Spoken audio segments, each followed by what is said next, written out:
I'm Nicole Gurran. I'm Professor of Urban and Regional Planning at the University of Sydney, and I also direct the Henry Halloran Research Trust at the University of Sydney, which I'll explain in a moment.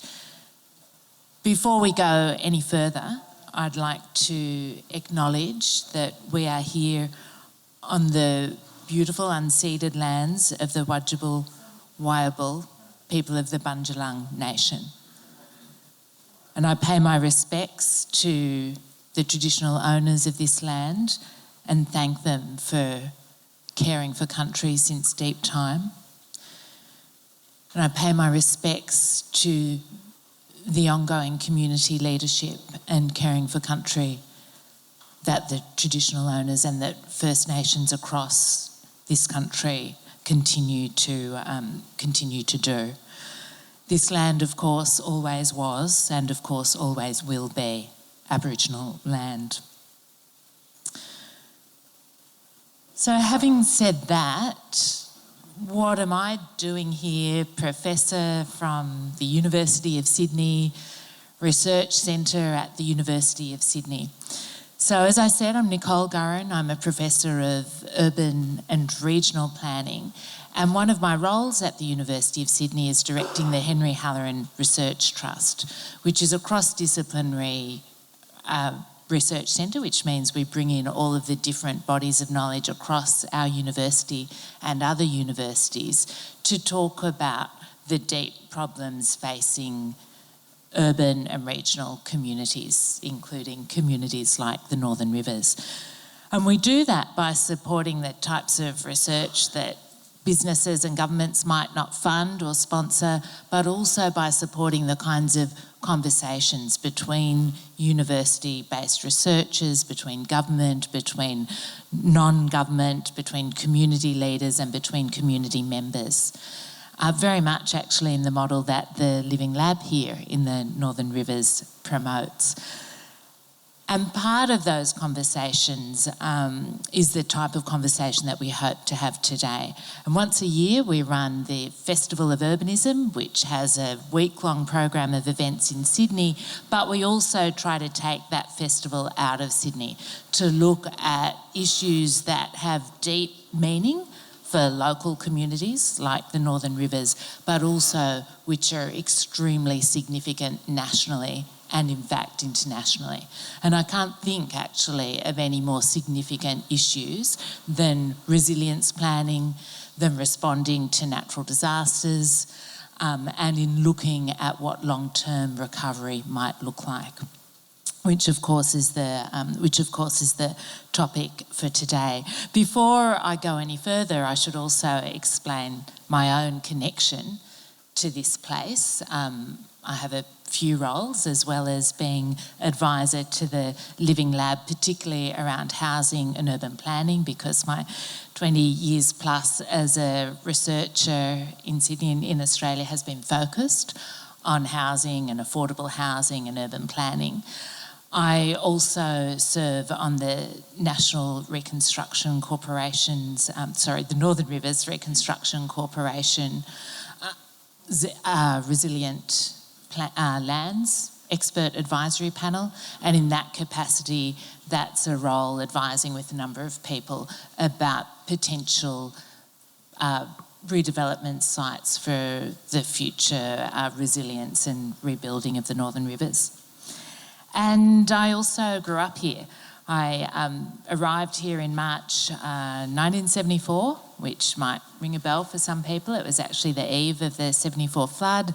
My family arrived at Lismore City Caravan Park. We didn't have time to put the annex up before we were hightailing it to Ballina and then Brisbane, and eventually about 12 months later we moved back to the Lismore City Caravan Park and spent the next 5 years actually, there were a lot of floods between 74 and 79, which is when my family moved to Gunnellabar, which, happy ending kind of in terms of not being directly impacted by floods.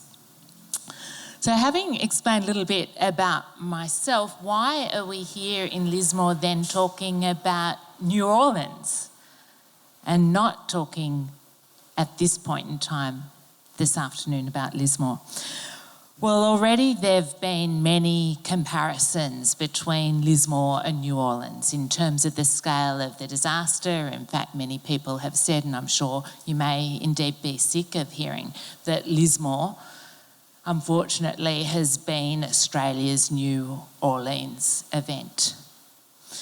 But in the future, people will also look to Lismore to learn, in the same way that we look to New Orleans to learn about what was done right or what was done wrong in the wake of that devastating emergency. Now, New Orleans' story has been running for a long time, but the story here in the Northern Rivers region is just beginning. And there's a chance, I think, to make it very different to the story that we're going to hear about. Here's our third speaker, by the way. Jamie, welcome. You might even want to sit there for a bit. Oh.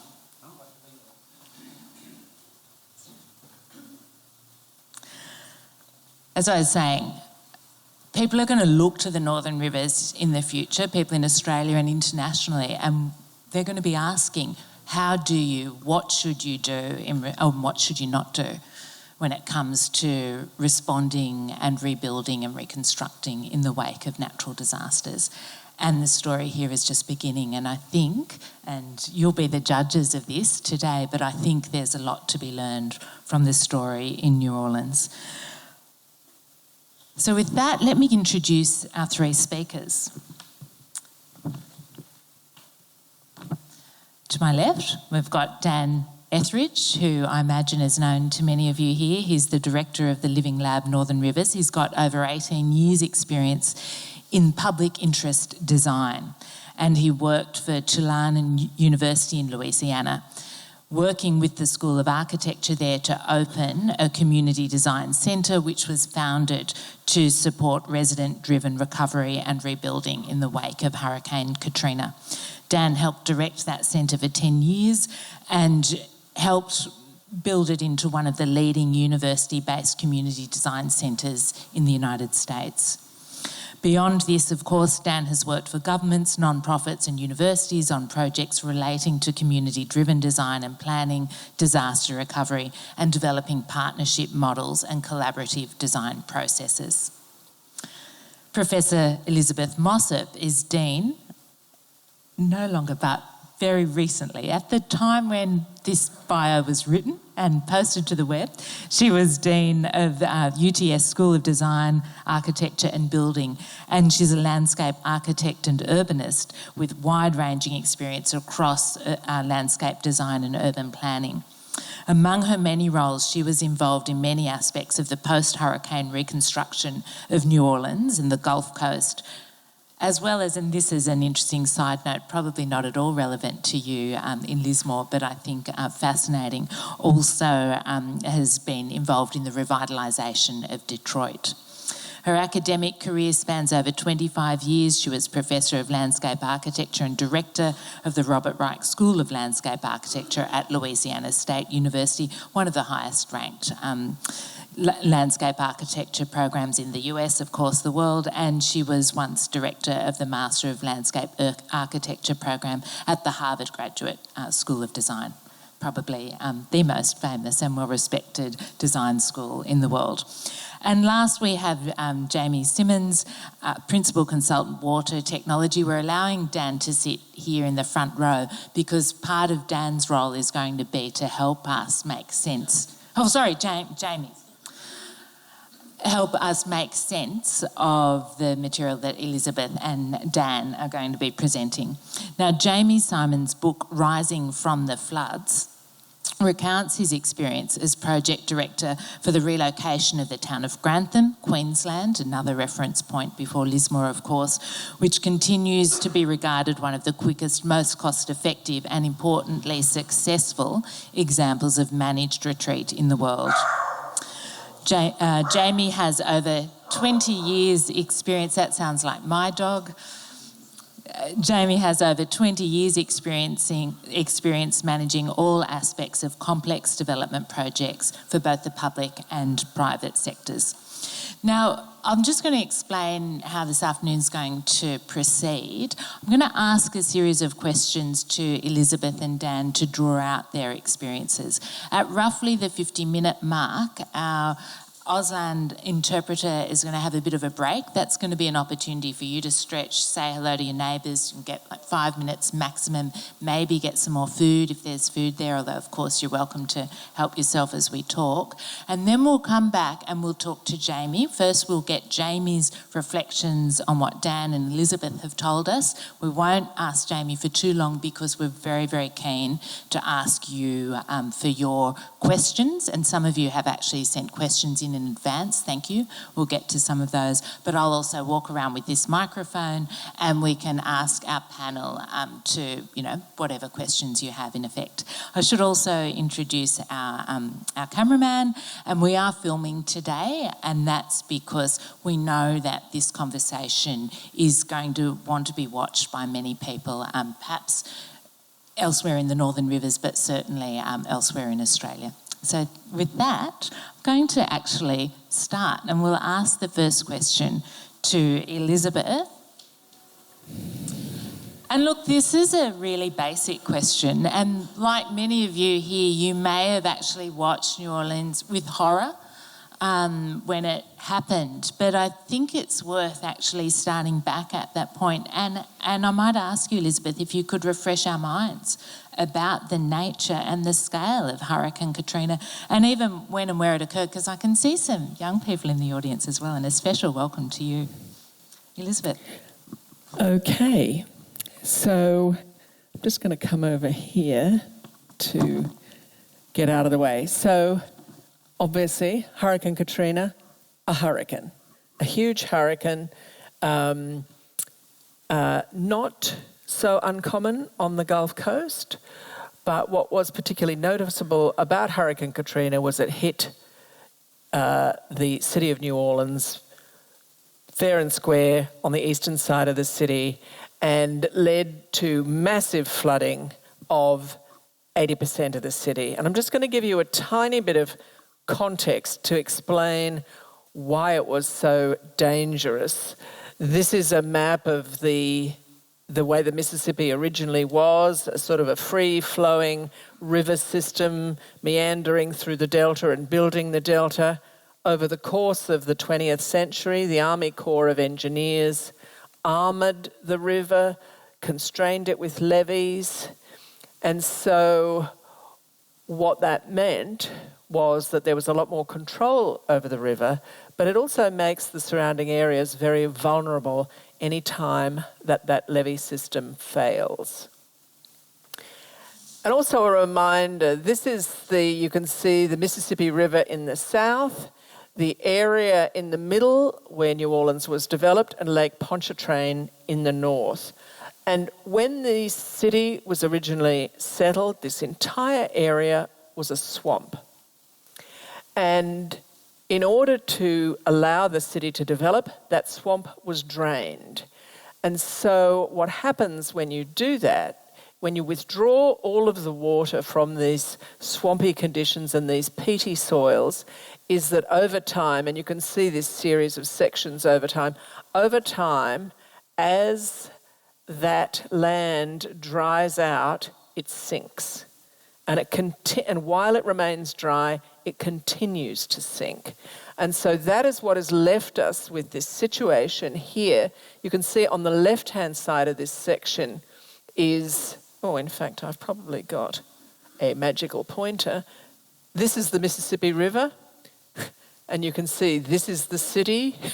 Way down below that level, there's a ridge in the centre of it, and on this side is Lake Pontchartrain, so that today the city of New Orleans is well down below sea level. So it's like a bathtub, makes it particularly vulnerable. And this plan is trying to explain what happened when the hurricane hit. It came from the eastern part of the city, which used to be protected over here by extensive swamps and wetlands, which have been degraded by the oil industry and by the lack of the replenishment of the delta over time. Yep. One of the main things that's driven the destruction of the wetlands is the success of the flood mitigation works completed after the 1927 flood. So the Mississippi River flooding used to be the main source of worry for the city. After the large flood in 1927, they actually fixed that problem, and in doing so disconnected the river from the floodplain, causing the loss of the wetlands and making New Orleans now extremely vulnerable to hurricanes coming off the Gulf. And that's an important point, that this was driven by a very successful flood mitigation program after the 1927 flood. And so there's no longer a lot to protect the city from the east. So you have the hurricane, the winds, the storm surge coming in from the east, overtopping the levees through here. You also have same kind of thing circling around, coming down from Lake Pontchartrain. And so you have all of these levees along here overtopped by water, and you have the lake levees also overtopped. You have stormwater pushing into the city through all of these canals. And then what happens is you have a series of, I think you can see need my glasses, little yellow stars in these various places where we then have catastrophic collapse of the floodwalls. And so you have massive quantities of water coming here into the lower Ninth Ward, here, all of these neighbourhoods. And so over the course of that night, that entire bathtub that we saw in section fills up with water. And you can see here these deepest areas had over 10 feet, but only these areas that you see in the beige were not flooded. And interestingly, you'll see that's the area along the Mississippi River where you have that natural levee. So this is in fact the highest part of the city, lowest parts here and down in the bottom of the bowl. So the important thing to remember about this, it wasn't the hurricane that caused the catastrophic damage. The actual disaster is a human-created disaster. The disaster was the failure of the levee system.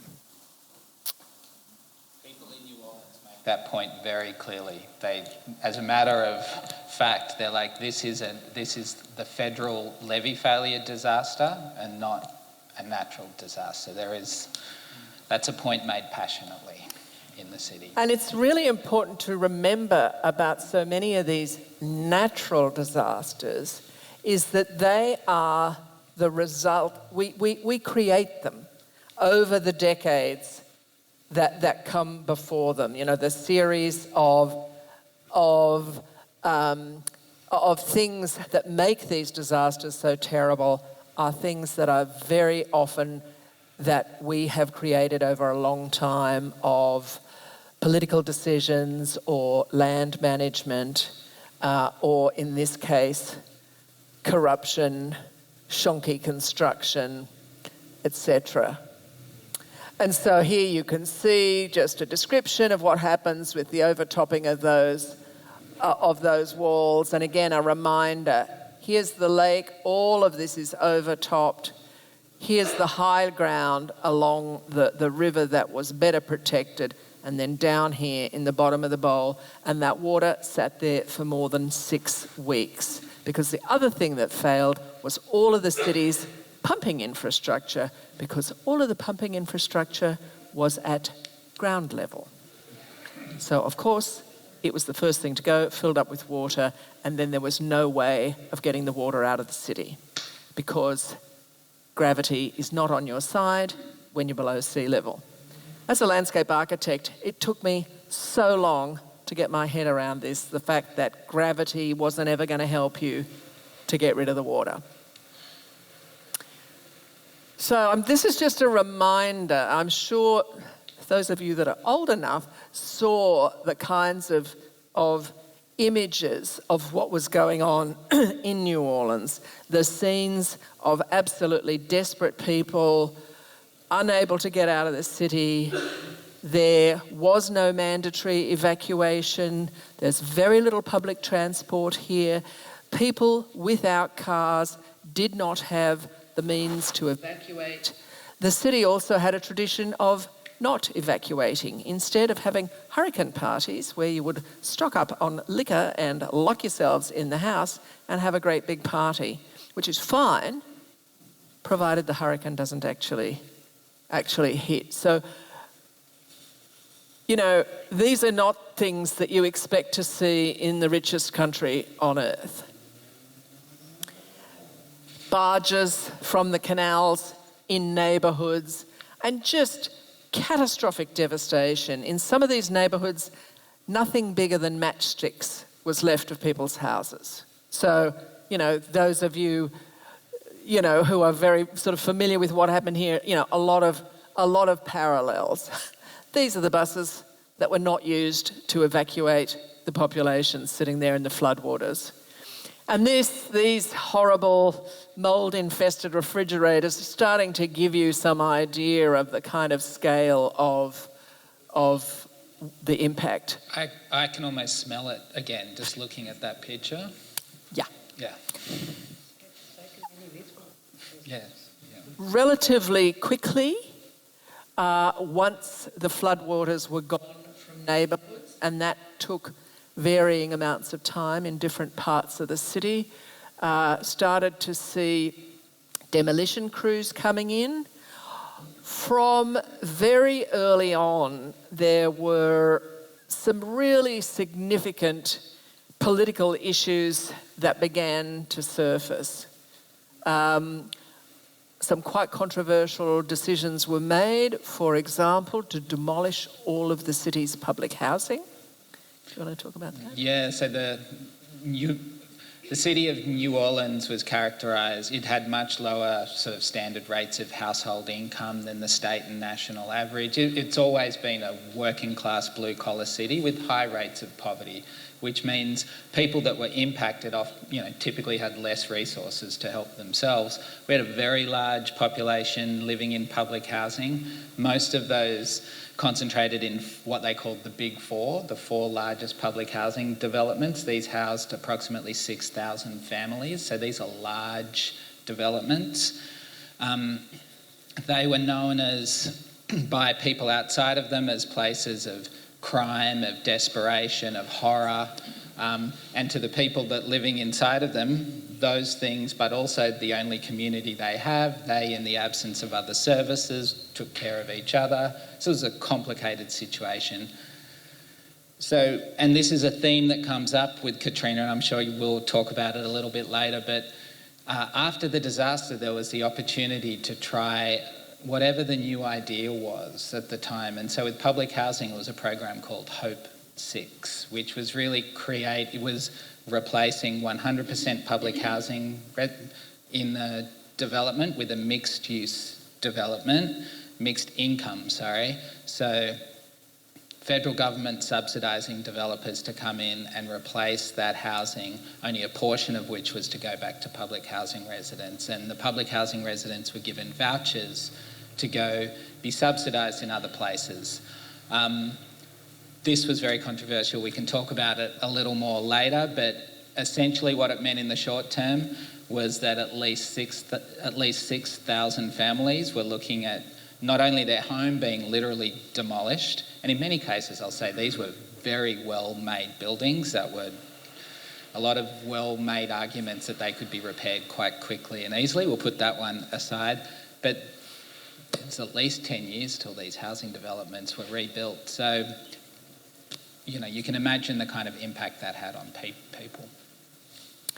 And so one of the other things that happened in the immediate aftermath was a massive influx of volunteers, of lots and lots of different Christian groups. I can remember, always coming across bunches of Mennonites from the Midwest, or brethren from Pennsylvania who were there with their church groups, who were working with church groups in the city or who had connected with other community groups. Lots and lots of young people volunteering to come in. Huge amount of energy coming into this city, particularly around the sort of demolition and cleanup work. One of the other things, I just thought, placing this in context, you can see New Orleans is here. You can see how vulnerable it is to the Gulf with the loss of what was left of the land on this eastern side. So this is a map of the predicted land loss across the Delta to 2050, and that all happened. All of that land was lost in Hurricane Katrina. So you can see massive, massive impact on this Delta landscape, making the city more and more vulnerable. The other thing that happened, you might remember, there was very little action on the part of the federal government. George W. was in his second term, and one of the things that was quite striking in the city was that there were, before the American forces got to New Orleans, there was a British hospital ship that was there. There were Canadian mounted police. There were troops from Mexico. All of those people got to the city to help in the disaster before anything was mobilised in the US. So one can't help being somewhat suspicious. When it was going on at the time and everyone was saying, oh, it's a conspiracy, and I'm thinking, oh, that's crazy talk. I came to believe, yes, it was a conspiracy, in fact, to try to disperse much of the New Orleans population, because New Orleans remained one of the only Democrat voting blocs in the South, which had turned massively Republican in the 10 years before this. And what you can see here is what happened to that population. This massive, because the city was closed, because people couldn't return to their neighbourhoods, they dispersed over much of the US to find safe accommodation, to find jobs, to put their kids in school. And I'll just add to that. They went to do those things Elizabeth just said, but not necessarily by choice. Yes, you couldn't be in New Orleans, but if you didn't have resources to take care of yourself, you were given a one-way ticket somewhere. I've personally heard dozens of stories of people saying, I didn't know where I was going till the pilot announced where we just landed. There's a social service provider meeting people at the plane, and that's it. And a lot of those people have never come back. And nearly all of these people are low-income African Americans that made up the majority of the city. And so the conspiracy theory is also sitting on the back of consistent structural racism in the South for the preceding 300 years. So there was plenty of good evidence for why you might go in a conspiracy direction. Well, the population of the city at the time of Katrina was around 460,000. And as of, I think it was January 2007, so about 18 months later, it was still at about a third of that. So over 80% of the population was like this. And it took about 12 years to get back to the pre-Katrina population. And that number refers to the city of New Orleans, which is the central city. It's actually a city of over 1 million people. They count people differently in America, so it's the urbanised part of the city, not the suburbs. And then very soon after the disaster, within 3, 4, 5 months, we started to see a lot of planning activity. I would say not by the government. So we had seen massive failure, as I mentioned, at the federal government. Also, I would say at the level of the state government, and particularly at the level of the city government. And so this kind of vacuum led to many, many groups coming in to do plans for the city. Not sure if we're starting to see any parallels here yet. And I just, because I was going through my archives, sort of in thinking about this, I came across a whole series of these different plans. This is a rebuilding plan from the Urban Land Institute. And one of the things you'll see in these plans is a differentiation between these very lowest lying areas, the areas that are most robust, and then these hatched areas that are sort of in between. So this is a sort of a professional body doing this work. Based on the same kind of risk analysis framework that we've had here too. They broke things up into a high, medium and lower risk category and made determinations in the early stages of planning. This was part of a plan called the Bring New Orleans Back plan that was developed under the auspices of the city.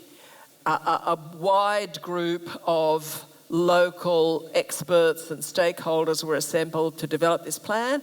About halfway through that process, they were all told services would no longer be required, and the city did a plan with a group of consultants, again, which used these same kinds of categories in terms of the different neighbourhoods, in terms of their robustness to the flooding, looked at ways of managing how this might come back, what areas would be prioritised for development. But they got into enormous trouble with this diagram, which, shows these sort of existing open space, the existing parks, the idea of these canals as open space connectors. But they had these, what are now famously referred to as the green dots, these areas of the city identified as areas for future parkland. And again, no consultation with former or current residents. These areas are, of course, at this point, full of people's houses, whether they're flooded or not. And so this caused an absolute explosion of public anger that basically killed off what was in many ways a very sensible plan, but there was no way that was going to work after that. And then one thing that was achieved, one plan, and again, this is actually later on in the process, but a revisiting of the city's infrastructure around flood protection and hurricane protection. And this involved things like relocating all of the pumping stations into elevated positions so that they would be protected from floodwaters next time, the rebuilding of the flood walls along the canals, and some very major sort of flood infrastructure being built to the east of the city. You can see massive surge protection gates here being built. And so that what that means is that now the city does have much more effective flood protection, only for hurricanes up to a Category 3 hurricane, but a vast improvement on the situation before. And it has protected the city, for example, from Hurricane Ida, which was a couple of years ago. 2 years ago. And just a couple of points. It's kind of like the 1 in 200 year flood, and some of these terms get a little misleading and complicated. The hurricane categories also. Katrina was a Category 3, but precisely where it landed and how it behaved at the point of making landfall made it really a dangerous one. Hurricane Ida, which is the first test this system got, this system cost $14 billion to build and was finished, I think, about 2017 or so. It took more than 10 years. So Hurricane Ida was a Category 5, but was moving a bit faster, came at a slightly different angle. So it actually wasn't as dangerous as Katrina, but it still provided a really excellent test. There were plenty of nervous people at the US Army Corps of Engineers that built this system, but this system stood tall, very little flood impacts, and it was at that point they realised they didn't actually upgrade the electrical or water infrastructure, and both of those failed massively. So now they've turned their attention to those. But this just got its first real test, and actually business councils came out saying New Orleans will always be open for business, we've solved the problem after Hurricane Ida. So that was a big day.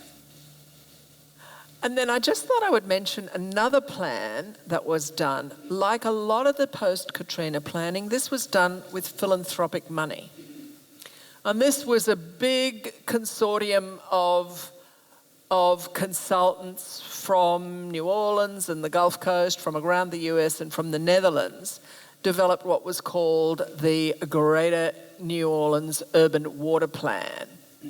And this was a very interesting piece of work in this kind of space that we think about now, of this kind of multifunctional blue-green infrastructure. People sometimes talk about sponge cities.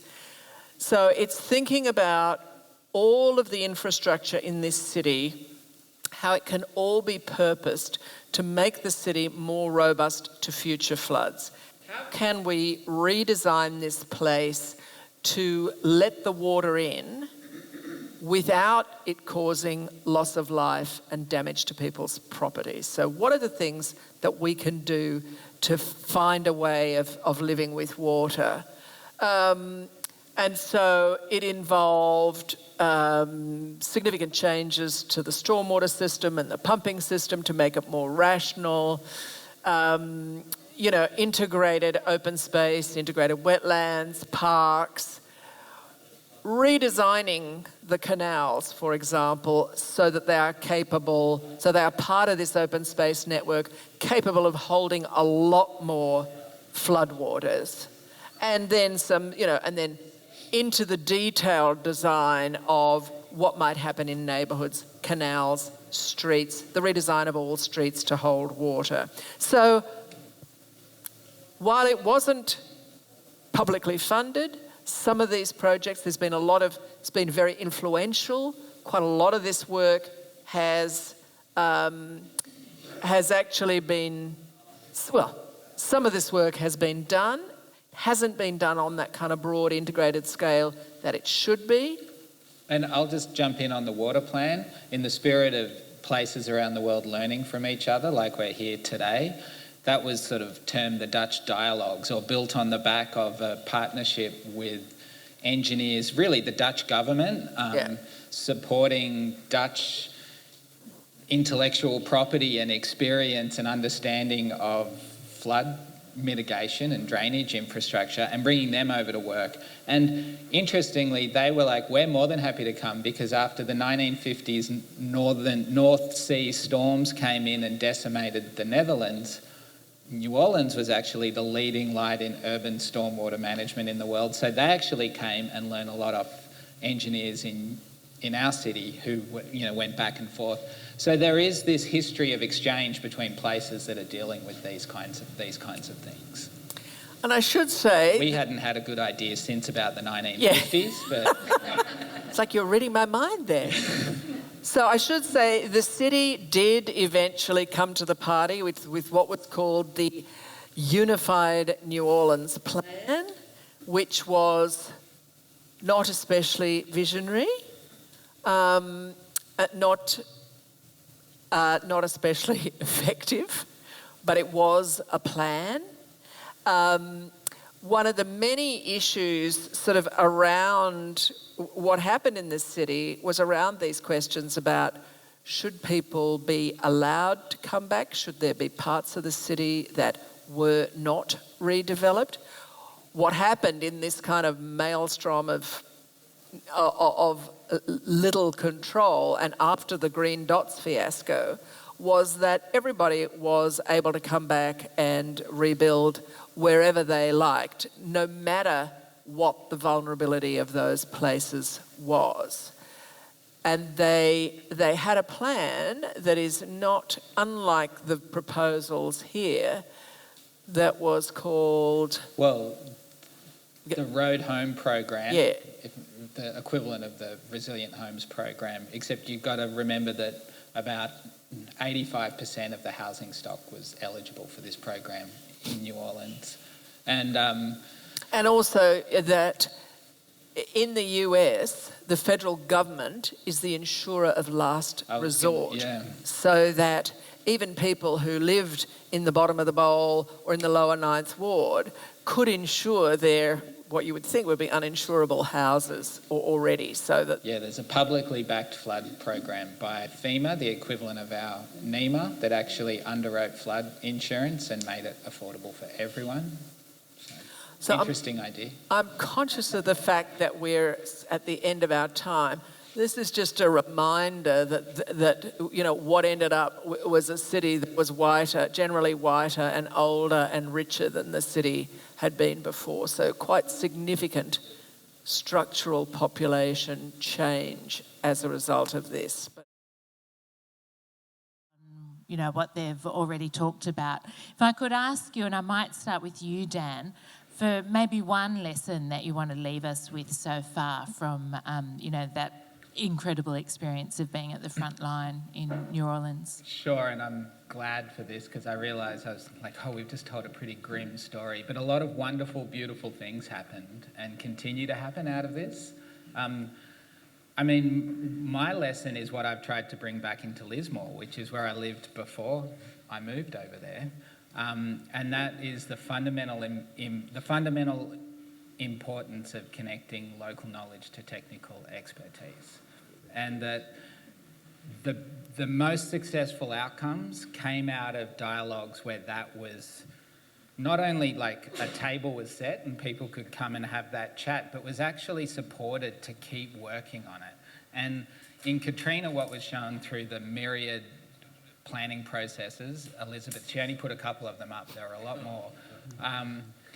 So many of them are privileged technical expertise, and it was kind of token community.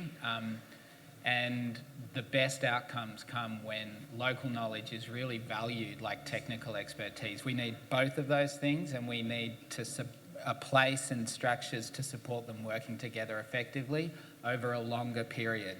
I'm not talking about a community engagement budget per project. I'm talking about it as a way of working. And it was the neighbourhood associations and local and state government agency partners that set up those systems that ultimately had the best outcomes. And I will say she gets mixed reviews in New Orleans, but the current mayor was a community leader of a neighbourhood association called Broadmoor. That was one of those leading community groups after Hurricane Katrina. She rose through the ranks and is now mayor. So that's my one takeaway. Thank you. And if you're standing down the back and want to sit down at any point, come forward and make yourself comfortable. Elizabeth, what's your lesson? I think, you know, without discounting the fact that these events have terrible, terrible impacts on people and long-lasting trauma associated with them, I think the important thing to remember is in the aftermath, there is a tremendous opportunity to do things differently, particularly when the impact has been as severe as it has been in this region. I think people in every situation can be much more open to new ideas than in the normal course of events. And this is an opportunity to build back better, to try to create communities that are going to be able to live in a more robust and sustainable way going forward. Thanks, Elizabeth. So let's move now to Jamie. And remember, I've introduced Jamie already. He's got an extraordinary range of experience, particularly in Australia. So I want to ask you to draw on that experience in other parts of Australia with flood events and possibly other natural disasters as well. How does the Australian experience more widely echo, or is it different to what we've just heard about in relation to New Orleans? Well, I think it's certainly a bit of both, really. As you can tell from my accent, I grew up in the States, not in New Orleans, but up in redneck New York. Culturally, Australia and America aren't really all that different. I mean, there's a lot of differences, I suppose, but culturally we kind of all look and feel the same, I suppose. In terms of how people respond in a disaster, I imagine people are generally people, and when you go through a traumatic event, when you go through a natural disaster, reactions can vary, of course, but I think it's a similar sort of process that people go through. So my experience in Grantham, you had the whole spectrum of people and responses to disaster. I can remember moments where 1 minute someone's throwing a beer can at me, and the next minute they're crying on my shoulder. It's that type of trauma that affects people, and I think that's probably universal, would be my guess. So how do the responses differ? I think in Australia we have a system that is probably maybe a little bit more streamlined, a little bit more transparent. America is a very complex political situation, and these guys can speak to it a lot more than I. I specifically remember with Hurricane Katrina, I was in Australia, living in Australia at the time. It just spoke to racism to me, institutionalized racism. And I grew up in redneck America where racism was alive and well. So I think you have those cultural, it's not to say racism doesn't exist here, it certainly does, but in America you have so many cultural layers to it that make it more complex. But you've also got here a simpler sort of system. In America, you've got sometimes 4 or 5 different layers of government, all with different views and different ideas. Here you've got a little bit less, a little bit more streamlined. So my experience is I think Australia and New Zealand as well are best placed around the world for dealing with disasters in a positive way. Whether we can do that or not remains to be seen in a lot of cases, but I think we are well positioned. All right, I'm going to ask you one more question and then I'm going to start to turn to the audience questions. I asked Dan and Elizabeth for them to draw out a lesson each from the New Orleans experience. I'd invite you, Jamie, to do the same. Give us a lesson from what you've heard from what Dan and Elizabeth have said, and maybe also give us a lesson from Grantham as well. Certainly, Dan and Elizabeth's comments, I can certainly agree with. Local lead and local knowledge is so important. But if there's one standout for me, and they probably touched on it, leadership. You talk about Hurricane Katrina and politics and all this sort of thing. Nobody willing to stand up and say what's right or drive a bus, as we say. No one there to drive the bus. If no one's driving the bus, nobody's going anywhere. To me, leadership, in my experience in Grantham, was so vital. You had to have someone or people willing to sort of put their neck out there and say, this is the direction we need to head, and come hell or high water, that's what we're going to do. Everybody, you can go on to Facebook or Snapchat, everybody's got a meme about leadership, what it means and all this sort of thing. To me, it's as simple as someone who can stand up there and say, okay, this is our problem. We got 3 solutions. None of them are particularly good. We're going to go with option B, and let's go. Let's rock and roll. And if you start heading down option B and you realize this option sucks, don't be afraid to pivot. Don't be afraid to make changes as you go, because you're never going to know until you start heading down that path.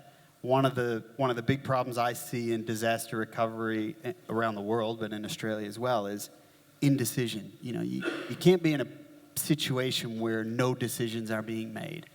you're better off making the wrong decision than making no decision at all. And that's my thoughts on leadership. So if there's one kind of takeaway that hasn't been covered, I think leadership. Someone's got to drive the bus at the end of the day.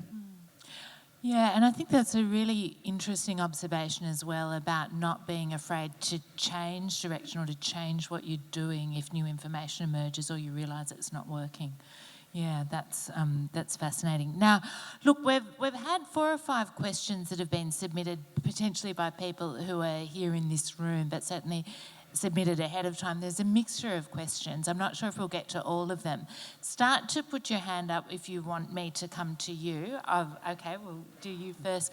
I'm going to kick off with this one question that's been submitted ahead and then we'll go to you. And then just start to put your hands up so that I can see who's in the room. Great. We've got 2 so far and 3. Excellent. 4, 5. Wonderful. Well, this gives our speaker an idea of how long to spend on each question. We'll keep it moving. All right. So this was this question pre-submitted. Thank you, whoever submitted this. After the 2022 floods, should we consider enhancing our evacuation plans, especially for vulnerable groups? Who wants to take that? Yes. Yes. Yes. Okay, that was quick. Yep. Good. I will say, I'll add to that a little bit. Preparedness is just key, and I think it's really important amidst a recovery landscape is that we're not just going backwards, we're actually going forward to a new way of living, and some of that is in the built environment and some of that is in our practices. So evacuation planning, all of those things is part of going for, recovering forward, not recovering back to what we had. Jenny, my name is, and Jamie, my question's to you, and I agree entirely with the things you're talking about.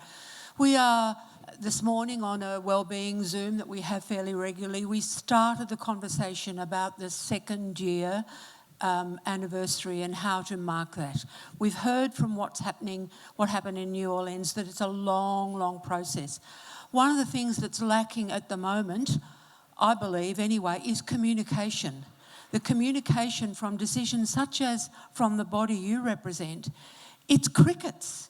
No one's hearing, and one of the great calls that people are saying is, if we're going to relocate and everyone here wants Lismore's community to stay strong and stay united. We don't want that disbursement that we've seen in New Orleans, but that is happening. If we want people to stay here, they need to know where they can go. They need land. When on earth are we going to hear the communication on the primary site for relocation or rebuilding? Is there going to be an opportunity for people to move their solid timber homes to that site, not just building a new brick and tile? When is communication going to improve? Just to be clear, I'm not representing NRC. So I would love to give you and everyone an answer to that, but I don't know. I'm not responsible for that. I'm a consultant that provides advice and support. That's not me abdicating any responsibility or leadership, like I've said. But you're absolutely correct. So I don't disagree with the thing you're saying. People should know what to expect and what's happening and what's around the corner. Now, can government provide those answers? Sometimes they can, sometimes they can't. I don't know the decision-making process in the RA at the moment around that. But, the Grantham experience for me, we told people in the community that we were going to move them there about a month after the flood. And what that did is that galvanized the community. It made them understand and appreciate tomorrow's going to be better than today. And that makes a big difference with the psyche. Now, it wasn't so much that I want to be there in 6 months. It was, I know where I'm going so I can get through the next day okay. And I've got things to do. I can think about planning. I can think about what I'm going to do with my house, and I can think about my family. That's what it really is. So rest assured, when I get asked what I think by the powers that be, that's exactly what I say to them. I say, people need to just have certainty about where they're going to go. They don't need a home tomorrow, although they would like one. They just need to understand whether tomorrow's going to be better than today. That's the problem. Thanks, Jamie. Hi, my name's Georgie. I'm not sure who this is best directed at on the panel, but I wanted to draw some comparisons to the UK. My accent probably gives that away. And whilst I was last back there, I took up a new interest in regenerative agriculture, and I found myself reading a book by James Rebanks. I don't know if anyone's heard about him, but he wrote about I think it was around 2015, whole villages were swept away in the UK, specifically around the Lake District and north of UK. And he shed a light on the responsibility that farmers have actually to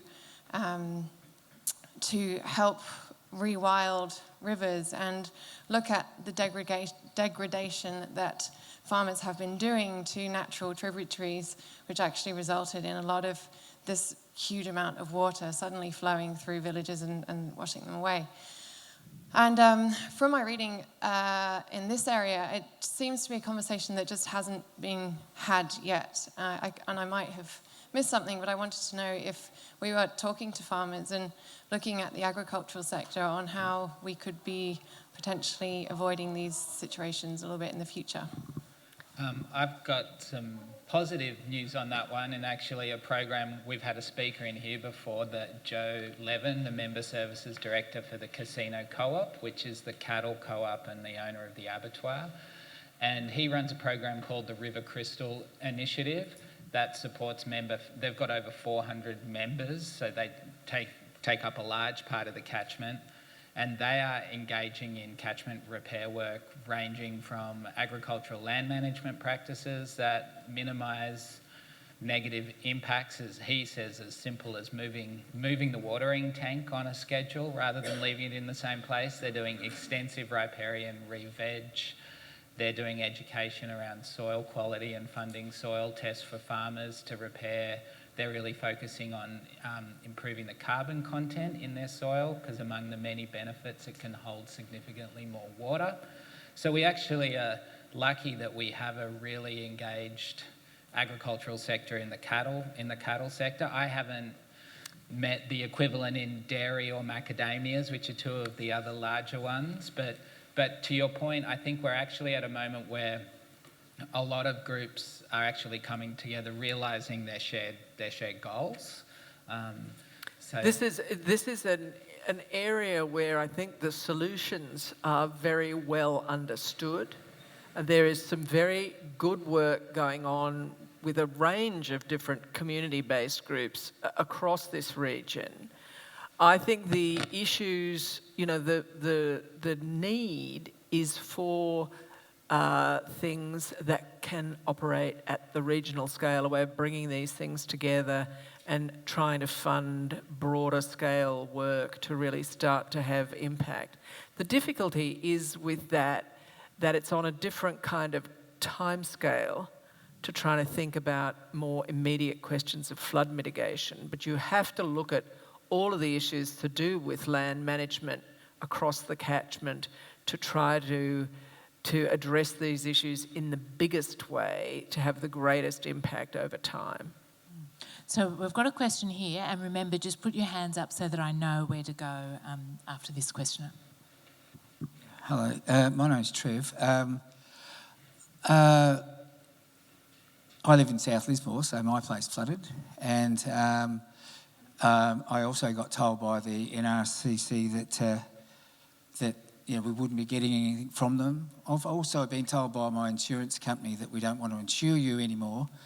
But that's actually not the real question I'm asking. But because before the state government came here, before the NRC came here, there were dreams and visions that people were talking about. They wanted to see their houses relocated, and we saw little groups appear and stuff. After they came here, we stopped doing that, and we waited because we were waiting for answers. We still haven't been spoken to or asked what it is that we would like, even if it's some of the really simple things. And I'm wondering if you can give us some tips on how we can get that process to happen. It's a great way to ask that question, isn't it? I mean, I think it's easy to stand here and say it, and it would need some technical resources, I know, but I don't think we should be waiting for a centralised planning process. I think that energy that you talked about, and people stopped because we were told there was going to be a centralised planning process. I think it's time to get started again. And actually in New Orleans, literally these plans, as Elizabeth said, it was called the Unified New Orleans Plan, because this organic upwelling of plans, some of them top-down-ish from very established, well-resourced groups, others very grassroots, they had legitimacy. They got far enough down the road that they had to come and put their arms around all of them. And all of the people involved in those planning processes were central in the Unified New Orleans Plan.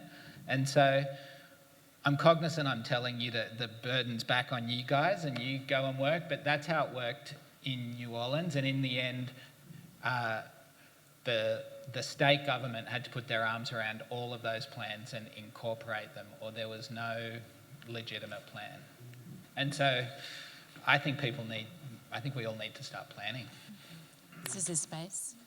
Yeah. And I do think that being very clear about what it is that you're looking for is going to serve you well if the mechanics of government do start to actually operate in a way that might support you into the future. When we spoke about a reset about 3 months ago, I don't know much more about what the reset is. Yeah. We're all waiting. Yeah, myself included. Hi there. My name's Darren Williams, and this is a couple of my daughters here, and we went through the flood too. You know, we had 1.8 metres in the house, you know. First time in the house, of course, you know, but, you know, I'm a good canoeist, and so I was able to get to, like, the railway line, which was, you know, like, well above, well, it ended up being knee-high above, you know, the railway line, but the railway line seems like such an important part of like an evacuation island and the highest points. And, you know, we could be building, I think, something on top of those lines, you know, like to get, you know, people in, because, you know, I was off, you know, like ferrying neighbors back and forth to the railway line. And again, you know, like waiting for this NRC back, you know, buyback, you know, like I've got a buyback. But then, you know, like it said that the Resilient Lands Program is supposed to be, you know, rolling out in parallel with it. And it's not happening, you know, and the time frames just seem to be more and more. And I wondered with your New Orleans, like whether they were given a choice. You know, you said there was about 3 different streams. Were they allocated streams, or you? No, it was different. So to answer that part of the question, the 3 streams of the Road Home program, you got to choose which one you wanted. So you could choose to stay in place and get resources to rebuild, or you could choose to leave within the state or outside of the state. So it was much less prescriptive in terms of maps or areas or anything like that. It was much more of a kind of a free-for-all.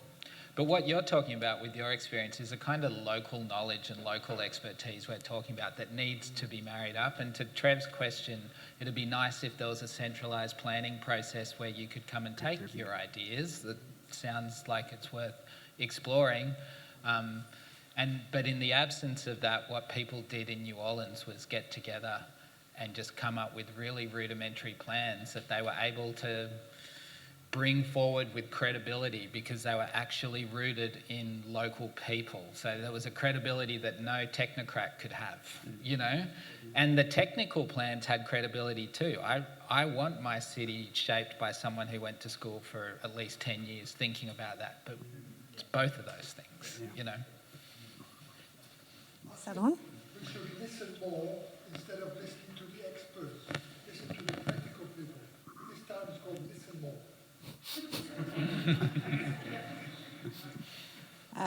Thanks very much for all you've said today. I've enjoyed every moment of it, and sort of a bit jaw-dropping at times just to hear such honesty coming.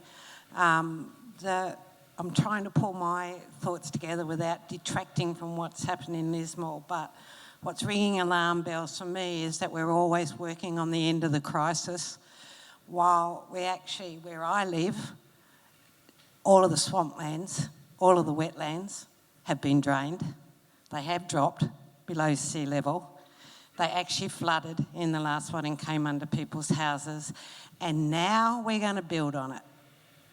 So, you know, I heard what you said about corruption and about decisions being made it wasn't Hurricane Katrina's fault. It was all those.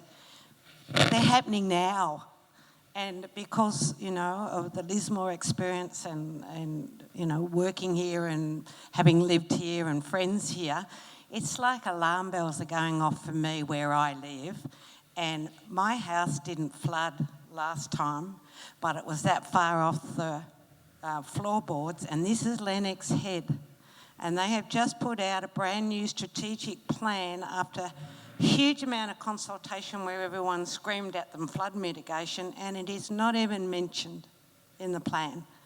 So I guess what I'm trying to come from is that it's terrible that we have to keep dealing with the crisis and the trauma of people while decisions and development and all of these still continue to be made when those people that are making those decisions actually know better. This is you're describing the most frustrating set of circumstances, which is, you know, we so often see entrenched interests who have powerful reasons to try to support the status quo or to approach these questions very much in a business as usual way, and that is no longer tenable.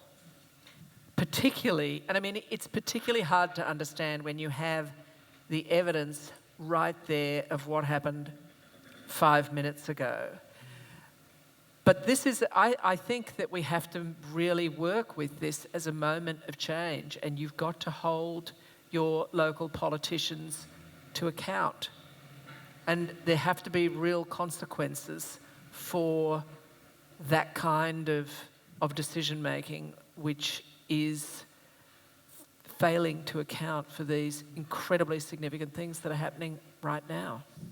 So, was there any consequences after Hurricane People Katrina? went to jail. Oh, good. okay. No, good. Now, Yeah. we've only got 5 minutes left for questions. So if you've got a question, it's got to be a question, it's got to be fast. And our panellists have got to be fast on the responses. All right, we've got a question here. And put your hands up if you want me to come to you. Hi, my name's Sarah. Known to a couple of folks. I've just got a really quick question around, I had this same conversation with, I think it was Thomas from the St Bernard Project, which was a huge philanthropic charity organisation that helped with the rebuilds in New Orleans. And we spoke about the difference between philanthropic opportunity in Australia with our differing governments, and there's just less money through the university systems, and rather than philanthropic funding, we actually, instead, people want to privatise. So just, there's not really an opportunity for us to have philanthropic funding of projects that are, imagined through a community process. We do have to rely on our governments, which make it streamlined but also impossible in a lot of ways. So just wondering if, you could speak to the difference in that and, what your thoughts are. Thanks. I, having just moved back here, having done this work in the US for 20 years, when in my role I'd have to raise money, and we could go to a diverse and healthy philanthropic sector and look for support for different ideas. And sometimes we wanted to be critical of government and we needed to propose an alternative, and that was a lot more possible than it is here. I mean, the difference is in the tax code, and I think rebuilding Lismore is challenging enough, rebuilding the tax code, because that's what the difference is in the US. There's reasons why there is that philanthropic environment. So unfortunately, we are sort of stuck with in many ways, more generous government, but it's also mostly the only game in town that can operate at scale. And I mean, part of what we're trying to do here is unlock some of that to be a little more community driven. And like I mentioned earlier, not project based, but long term and those kinds of things. But Thomas from the St. Bernard Project is right. It allowed for a little more nimble and responsive, meaning responsive to community than the situation we have here. But in a context where nobody's paying tax. Yeah. So you don't have public resources. Yeah. And my experience in Grantham too is when you have a clear vision of a recovery. So we had a very clear, distinct vision of what we were going to do. The philanthropic organizations, donations, it was very specific. So for example, we could go to Boral and we said, hey, you guys, corporate responsibility, yep, you guys are great. We need, 300 meters of 1 meter drainage pipe. Give it to us. And they give it to us. So we could be very specific about our needs. And a lot of times and it wouldn't be any different here. Donations come flooding in from all these different areas and all this support and all this goodwill, but it's not targeted towards anything. When you have a clear vision of something, you can target it. So everybody in Grantham got a new fridge because we told them that's what they needed. So, you can kind of target it. Now, I don't want anyone to miss out. So if anyone had their hand up and I've forgotten you, please put your hand up now. Okay.